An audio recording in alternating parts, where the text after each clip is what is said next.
Our first plenary presentation this morning is titled Metrics That Matter, Improving Project Progress and Performance Assessment. Research Team 322 has identified a suite of core metrics that can improve the reliability of project progress and performance assessment, with a greater likelihood of achieving better cost and schedule performance outcomes.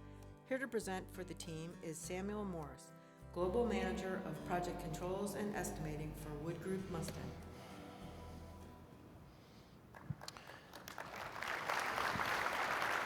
Thank you.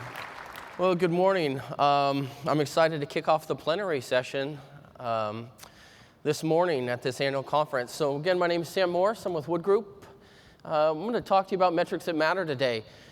I'm excited to represent our research team. We're made up of industry professionals and educators alike. I'm really grateful to the industry members that participated here and their companies and management for supporting them. It really makes our team successful. So I'm going to ask you a few questions talking about how we execute projects. So I wonder, do your monthly reports look like this? They're reams and reams of paper. We recently did one monthly report that was over 1,100 pages. Awesome. And nobody reads it. When all you really want is something that's small, condensed, concise, where you can figure out what's really going on the project and where's it going. Maybe you've got something like this that looks like a ship's console. You got lots of phones, dials, buttons, and knobs. I don't know which phone to answer here, but what I really want is I just need something simple to the point, like a compass that helps us navigate to where we want to go.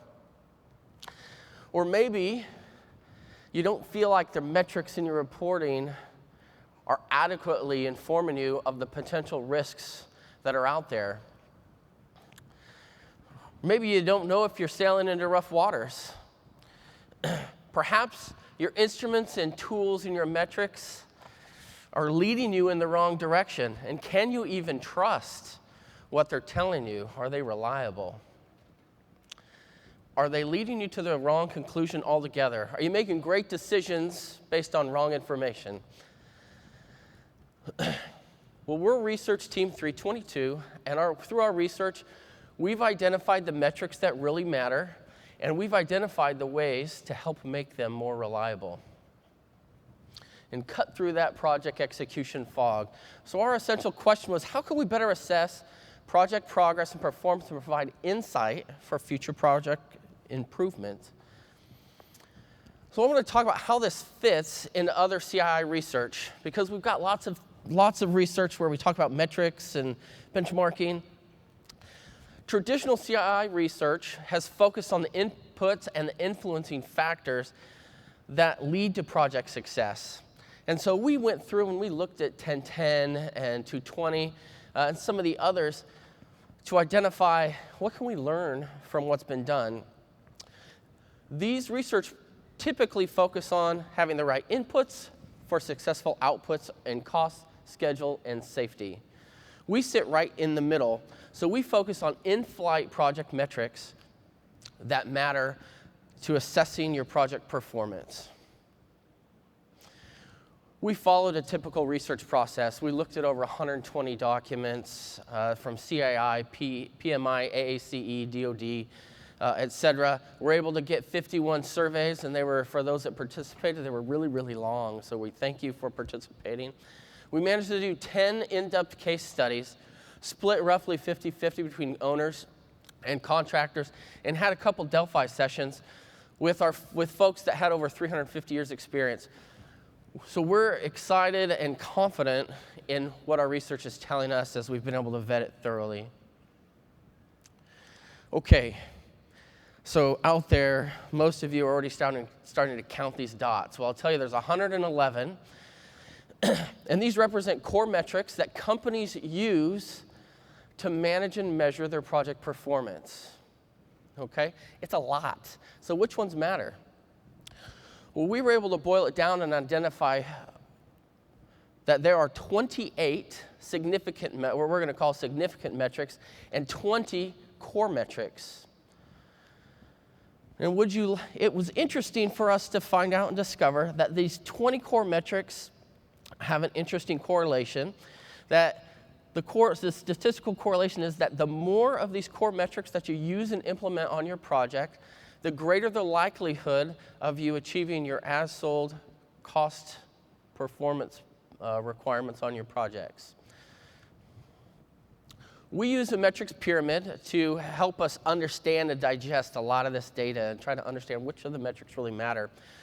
And we take data and information, turn it into knowledge, and it's supposed to provide us insight.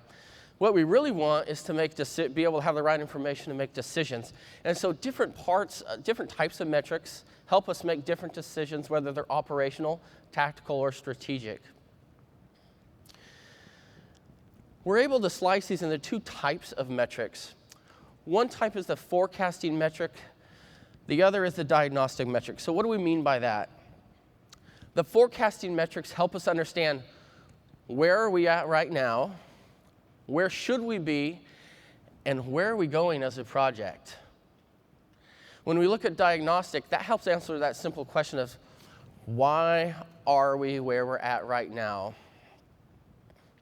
So if we take the 20 core metrics and we lay these across the forecasting and diagnostic metrics, you'll see that there's roughly a 50-50 split that we've identified between forecasting and diagnostic. And we thought that was fairly interesting, that there's as much importance focused on forecasting as there is on the diagnostic side.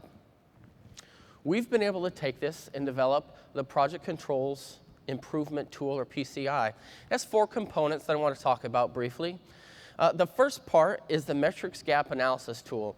What we've done is created an interactive software that allows you to assess what you do today in your company or on your project against these core metrics, and then identify those gaps so you can look at ways that you can implement, improve, or upgrade what you're doing. We then we go into the reliability gap module. This module is designed around the idea that we can do the calculation, but can we count on it and trust it? So we've identified 15 critical reliability factors and 85 additional factors that help you improve the reliability of the indicators that are produced in these metrics. So we're really excited about that. Third part is the metrics dictionary and the metrics map. This is really a neat tool for those people trying to develop and train their talent, get a baseline, put a standard in place. This allows you not only to identify the metric, but identify the definition of it, the calculation of it, how you can interpret and use that metric, and also provides links into additional implementation resources for you to use. The metric maps are really neat. It creates a visual layout of how the calculations run and how each individual metric relies upon other data and information, and it helps tie that together. The last piece is the project controls utilities component. This takes all of the computer interface information, allows you to pull it out in flat file format, as well as add some complexity on the reliability in the timing of different actions that you can take to improve the reliability of your metrics. So we're really excited about the PCI tool and believe it can help companies improve what they're doing to deliver more on-time, on-schedule projects and on-budget projects. All right, so we'd like to invite you to come out to our implementation session, our breakout session. We're going to be in the Grand Harbor, rooms 2 and 3 at 10:45 this morning, and also at 12:45 this afternoon, and really appreciate your attendance there. And thank you for your time. Hope you have a great conference.